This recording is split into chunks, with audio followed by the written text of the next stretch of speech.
മൂന്നാമത്തെ എപ്പിസോഡിന്റെ തുടക്കത്തിൽ തന്നെ കാണിക്കുന്നത് നമ്മുടെ ഫിയറ്റും ലിയോ ആണെങ്കിൽ നെയ്മും തോയും കൊടുത്ത ആ ഗിഫ്റ്റ് വെച്ചുകൊണ്ട് നോക്കിക്കാണ്. കാരണം ഇത് യൂസ് ചെയ്യണോ വേണ്ടേ എന്നുള്ളതാണ് നമ്മുടെ ഫിയറ്റിന്റെ ലിയോയുടെ സംശയം. നമ്മുടെ ഫിയറ്റ് ആണെങ്കിൽ കുറച്ചു നേരം വെയിറ്റ് ചെയ്തിട്ട് കയറി ഒന്ന് കിസ് ചെയ്യാണ്. നമ്മുടെ ലിയോക്ക് ആഗ്രഹമുണ്ട് നമ്മുടെ ഫിയറ്റിന്റെ ഫസ്റ്റ് ബോയ് ആവണമെന്ന്. പക്ഷേ ഫിയറ്റിന് ഇതിനു മുമ്പ് ഒരു റിലേഷൻഷിപ്പും കാര്യങ്ങളൊക്കെ ഉണ്ടായതുകൊണ്ട് തന്നെ ഞാൻ നിന്റെ ഫസ്റ്റ് ബോയ് അല്ല, പക്ഷെ നിന്റെ ലാസ്റ്റ് ബോയ് ആയിരിക്കും എന്ന് പറയാണ്. പെട്ടെന്ന് തന്നെയാണ് ഡോറിൽ ഒരു നോക്ക് കേൾക്കുന്നത്. ഇത് കേൾക്കുന്നതും നമ്മുടെ ഫിയറ്റ് നന്നായിട്ട് അപ്സെറ്റ് ആവുന്നുണ്ട്. അവനത് മുഖത്ത് പ്രകടിപ്പിക്കുകയും ചെയ്യുന്നുണ്ട്. ലിയോണാണ് കയറി വന്നത്. നീ എന്താ ഈ രാത്രി ഇങ്ങോട്ട് വന്നേന്ന് നോക്കിയപ്പോഴേക്കും എനിക്കും വരാൻ താല്പര്യമൊന്നും ഉണ്ടായില്ല, പക്ഷെ ഇത് അർജന്റ് ആയതുകൊണ്ടാണ് ഇങ്ങോട്ട് വന്നത്. ഒരു ലെറ്റർ എടുത്ത് കൊടുക്കുന്നുണ്ട്. അതിൻ്റെ ഉള്ളിൽ കുറച്ച് ഫോട്ടോസും കാര്യങ്ങളാണ്. ആ ഫോട്ടോസിലാണെങ്കിൽ ഫിയറ്റിന്റെ സെക്സ് ചെയ്യുമ്പോഴുള്ള കുറച്ച് ഫോട്ടോസും കാര്യങ്ങളൊക്കെ ആയിരിക്കും. പണ്ടത്തെ ബോയ് ഫ്രണ്ട് ഇപ്പോഴത്തെ റിലേഷൻഷിപ്പ് ബ്രേക്ക് ചെയ്യാൻ വേണ്ടിയിട്ട് നമ്മുടെ ലിയോന്റെ വീട്ടിട്ട് പാരൻസിന് അയച്ചേക്കുന്നതാണ്. ഇത് കാണുന്ന നമ്മുടെ ഫിയറ്റ് ആണെങ്കിൽ ഒത്തിരി അപ്സെറ്റ് ആവുന്നുണ്ട്. അതേസമയം ലിയോനെ നമ്മുടെ ഫിയറ്റിന്റെ ഫാദർ വിളിച്ചിട്ട് ഫിയറ്റിനോട് നാളെ എന്നെ ഒന്ന് കാണാൻ വരണമെന്ന് പറയുന്നുണ്ട്. ഇതും കൂടി കേൾക്കുന്ന ഫിയറ്റിനാണെങ്കിൽ ഒത്തിരി പേടിയാവുന്നുണ്ട്. എല്ലാവരും ഇതറിഞ്ഞു, എന്നെല്ലാവരും ബാഡായിട്ടുള്ള രീതിയിലാണ് ഇനി തിങ്ക് ചെയ്യുള്ളൂ എന്നും പറഞ്ഞാണ് അവൻ കരഞ്ഞുകൊണ്ടിരിക്കുന്നത്. പിറ്റേ ദിവസം ഫാദറിന്റെ അടുത്ത് ചെല്ലുമ്പോഴും ഫാദറിനും ഇങ്ങനെ കുറെ ഫോട്ടോസും കാര്യങ്ങളൊക്കെ കിട്ടിയിട്ടുണ്ടാവും. എൻ്റെ മോൻ ഇങ്ങനെ ഒരു സ്ലട്ടാന്ന് ഞാൻ വിചാരിച്ചില്ല. നീ ഇനി തൊട്ട് ലിയോന്റെ ഒപ്പം താമസിക്കണ്ട. അവന്റെ അച്ഛനും അമ്മയും എന്ത് വിചാരിക്കും? ഇങ്ങനത്തെ ഒരു സ്ലട്ടാണ് തൻ്റെ മോന്റെ ഒപ്പം കിടന്നുറങ്ങുന്നതെന്ന് അറിഞ്ഞിട്ടുണ്ടെങ്കിൽ ആരും സമ്മതിക്കില്ല എന്ന് പറഞ്ഞിട്ട് അവനകത്തേക്ക് പറഞ്ഞു വിടാണ്. ലിയോ ആണെങ്കിൽ ഫാദറിനോട് ഒന്ന് സംസാരിക്കാനുണ്ടെന്ന് പറഞ്ഞ് ഡൈവേർട്ട് ചെയ്യുന്നു. തിരിച്ച് റൂമിട്ട് പോകുന്ന വഴി ഫിയറ്റിന്റെ അനിയത്തെ ചോദിക്കുന്നുണ്ട്, നീ പിന്നെയും ഇങ്ങോട്ട് വന്നോന്ന്. അമ്മയാണെങ്കിൽ നീ എന്തെങ്കിലും സംസാരിക്കുന്ന മിണ്ടാതിരിക്കാൻ പറയുമ്പോഴേക്കും ഞാൻ എന്തിനാണ് മിണ്ടാതിരിക്കേണ്ടത്? ഇയാൾക്ക് എൻ്റെ അമ്മേനെ ഇഷ്ടമല്ല, അതുകൊണ്ട് ഇയാളെയും എനിക്കിഷ്ടമല്ല എന്ന് പറയുന്നുണ്ട്. ഇതെല്ലാം കേട്ട ഫിയറ്റ് ആണെങ്കിൽ അകത്തേക്ക് കയറി പോവാണ്. അമ്മയാണെങ്കിൽ ആ കുട്ടീനോട് ഇങ്ങനെ ഒന്ന് സംസാരിക്കരുതെന്ന് പറഞ്ഞു മനസ്സിലാക്കുന്നുണ്ട്. ഭൂമി പോയി കിടന്ന് നമ്മുടെ ഫിയറ്റ് കരയാണ്. കാരണം അവന് കരയാൻ മാത്രമാണ് പറ്റത്തുള്ളൂ. എല്ലാം കൈവിട്ട് പോയെന്ന് അവന് തന്നെ നന്നായിട്ട് അറിയാം. പിറ്റേ ദിവസം രാവിലെ അവൻ എണീക്കുമ്പോൾ തന്നെ ഫോണിൽ നോട്ടിഫിക്കേഷൻ കേട്ടിട്ടാണ് ഉണരുന്നത്. എണീറ്റപടി അവൻ ഫോൺ എടുത്ത് നോക്കുമ്പോഴേക്കാണെങ്കിൽ അവൻ്റെ കുറേ സെക്സ് വീഡിയോസ് ഫോണായിട്ട് വന്നിട്ടുണ്ട്.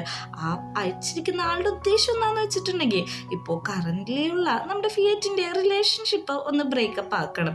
അതും പറഞ്ഞ് അവൻ കരയുന്നുണ്ട്. ഇത് ക്യാമ്പസിൽ ഫുള്ളും പബ്ലിക് ആക്കണമെങ്കിൽ ആക്കിക്കോ, എനിക്ക് കുഴപ്പമില്ല, എന്നാലും ഞാൻ ലിയോനെ വിട്ടുകളയില്ലെന്നും പറഞ്ഞാണ് കരഞ്ഞുകൊണ്ടിരിക്കുന്നത്. അവൻ ഫോൺ വലിച്ചെറിയുന്നുണ്ട്.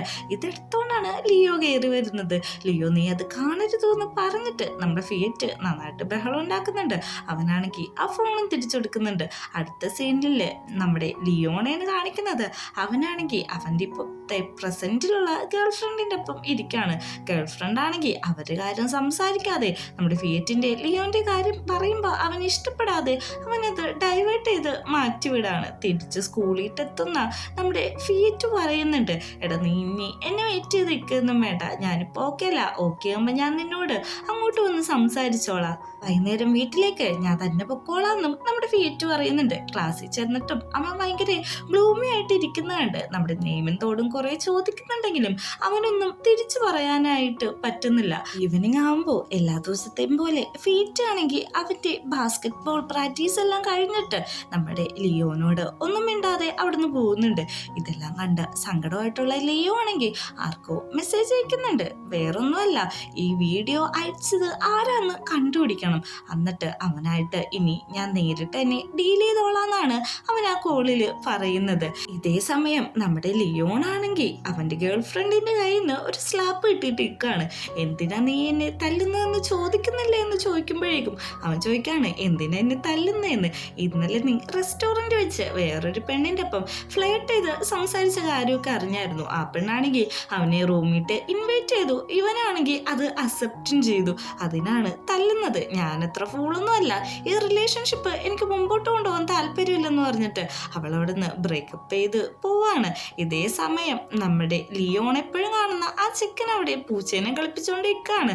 ഇതെല്ലാം കണ്ടിട്ട് ആ ചെക്കൻ ലിയോ ഇരിക്കുന്ന സ്ഥലത്തേക്ക് കുറച്ച് ഐസ് ബാഗായിട്ട് വന്നിട്ട് ഇത് വെച്ചോ വേദന മാറുമെന്ന് ഇൻഡയറക്റ്റ് ആയിട്ട് പൂച്ചേനോട് സംസാരിക്കുന്ന പോലെ സംസാരിക്കുകയാണ്. ഫിയറ്റ് ഫിയറ്റാണെങ്കിൽ അവൻ്റെ കോളേജ് ഏതാണ്, ക്ലാസ് ഏതാണ്, ഡിപ്പാർട്ട്മെന്റ് ഏതാണെന്നൊക്കെ കുറെ ചോദിക്കുന്നുണ്ടെങ്കിലും അവനാണെങ്കിൽ യാതൊരു വിധത്തിലുള്ള ഉത്തരവും നൽകുന്നില്ല. ഇത് കുറച്ച് ഇൻട്രസ്റ്റ് ആയിട്ടുണ്ടെന്ന് നമ്മുടെ ഫിയറ്റാണെങ്കിൽ മനസ്സിൽ പറയുന്നുണ്ട്. അവിടുന്ന് സീൻ കട്ട് ചെയ്തിട്ട് കാണിക്കുകയാണെങ്കിൽ കൂട്ടുകാരെല്ലാവരും ഓൾറെഡി ഈ പ്രശ്നവും കാര്യങ്ങളൊക്കെ അറിഞ്ഞിട്ടുണ്ട്. അവരാണെങ്കിൽ ഒരു പ്ലാൻ ഇടാണ്. ആ ഗ്രൂപ്പിലെ ടീം ഗേളോട് നമ്മുടെ ഫിയറ്റിനോടൊന്ന് ചെന്ന് സംസാരിക്കണം, അവൻ്റെ മനസ്സിലുള്ളത് എന്താന്ന് നീ കണ്ടുപിടിക്കണമെന്നും അവര് എല്ലാവരും കൂടി പറഞ്ഞ് മനസ്സിലാക്കുന്നുണ്ട്. അവളാണെങ്കിൽ അതേപോലെ തന്നെ ഫിയറ്റിന്റെ അടുത്ത് നിന്ന് സംസാരിക്കുന്നുണ്ട്. ഫിയറ്റ് ആണെങ്കിൽ പറയാണ്, എപ്പോഴും ഞാൻ ഒറ്റക്കാണ്. എൻ്റെ ചെറുപ്പത്തിൽ എൻ്റെ അമ്മ മരിച്ചു പോയപ്പോൾ തൊട്ട് എൻ്റെ അച്ഛൻ എന്നെ കെയർ ചെയ്തിട്ടില്ല. അയാളാണെങ്കിൽ വേറൊരു കല്യാണം കഴിച്ച് പുതിയൊരു ഫാമിലി ആയിട്ടാണ് ജീവിക്കുന്നത്. എൻ്റെ അപ്പം ലിയോ ചെറുപ്പം തൊട്ടുണ്ടെങ്കിലും അവൻ്റെ ഒരു കാര്യത്തിലും ഞാൻ അത്ര ആക്റ്റീവ് ആയിരുന്നില്ല. ഇപ്പോൾ ഇതാ ഇങ്ങനത്തെ ഒരവസ്ഥ വന്നു. ഞാൻ സ്ലെറ്റാണെന്നാണ് എൻ്റെ ഫാദർ ഇപ്പോൾ പറയുന്നത്. ഈ ഒരു റിലേഷൻഷിപ്പ് എത്ര ബോറായിട്ടായിരിക്കും നമ്മുടെ ലിയോക്ക് അനുഭവപ്പെടാന്നൊക്കെ പറഞ്ഞിട്ട് ഫിയറ്റ് ഇരുന്ന് കരയാണ്. നീ കരയേണ്ട ആവശ്യമില്ല, ഓൾറെഡി ഇതെല്ലാം കേട്ടോണ്ട് ഇവിടെ ലിയോ ഉണ്ട്. നിന്നെ അവൻ ഒരിക്കലും അങ്ങനെ കരുതില്ല എന്ന് പറയുന്നുണ്ട്. ലിയോ ആണെങ്കിൽ നമ്മുടെ ഫിയറ്റിനെ കെട്ടിപ്പിടിച്ചിട്ട് നീ എന്നെ പറ്റി ഇങ്ങനെയൊക്കെയാണ് ചിന്തിച്ചിരിക്കുന്നത്, നീ ഇല്ലാതെ എനിക്ക് പറ്റില്ല എന്ന് പറയുന്നുണ്ട്. പക്ഷെ നിന്റെ പാരൻസ് എന്ത് വിചാരിക്കും എന്ന് പറഞ്ഞിട്ട് നമ്മുടെ ഫിയറ്റ് കഴിയാണ്. ഇതേ സമയത്ത് നമ്മുടെ ലിയോണാണെങ്കിൽ മഴ നനഞ്ഞു നിൽക്കുകയാണ്. അവന് പോവാനൊരു കുട പോലില്ല. അപ്പോഴാണ് അങ്ങോട്ടേക്ക് ആ കാറ്റ്മാൻ വന്നിട്ട് അവൻ്റെ അംബ്രല്ല നിവർത്തുന്നത്. നിന്റെ കുടയുണ്ടെങ്കിൽ എന്നെ ഒന്ന് ഡ്രോപ്പ് ചെയ്യുമെന്ന് ചോദിച്ചിട്ട് ഒരു മറുപടി പോലും പറയാതെ അവൻ അവിടുന്ന് പോവാണ്. കുറച്ച് സമയത്തിന് ശേഷം നമ്മുടെ ലിയോ അവിടെ ഒറ്റയ്ക്ക് നിൽക്കുന്നുണ്ട്. ഓരോരുത്തർ വിളിച്ചു നോക്കുന്നുണ്ടെങ്കിലും അവന് കോളൊന്നും റിസീവ് ആവുന്നില്ല. ഇതേ സമയത്താണ് അങ്ങോട്ടേക്ക് കാറ്റ്മാൻ വന്നിട്ട് ഒരു അംബ്രല്ല കൊടുക്കുന്നത്. നീ എനിക്ക് ഇതെടുക്കാൻ വേണ്ടിയിട്ടാണ് പോയത്, അങ്ങനെയാണെങ്കിൽ ഇതിൻ്റെ പൈസ എത്രയെന്ന് പറഞ്ഞിട്ടുണ്ടെങ്കിൽ ഞാൻ നിനക്ക് പേയ്മെൻറ്റ് ചെയ്യാമെന്ന് പറയുമ്പോൾ അതിൻ്റെ ഒന്നും ആവശ്യമില്ല, സേഫായിട്ട് വീടെത്തിയാൽ മതി എന്ന് പറയുന്നുണ്ട്. ഇതേ സമയം നമ്മുടെ ലിയോയും ഫിയറ്റും അവരുടെ റൂമിലിരിക്കുകയാണ്. ഫിയറ്റ് ആണെങ്കിൽ അവൻ്റെ തലയൊക്കെ തുടച്ചു കൊടുക്കുന്നുണ്ട്.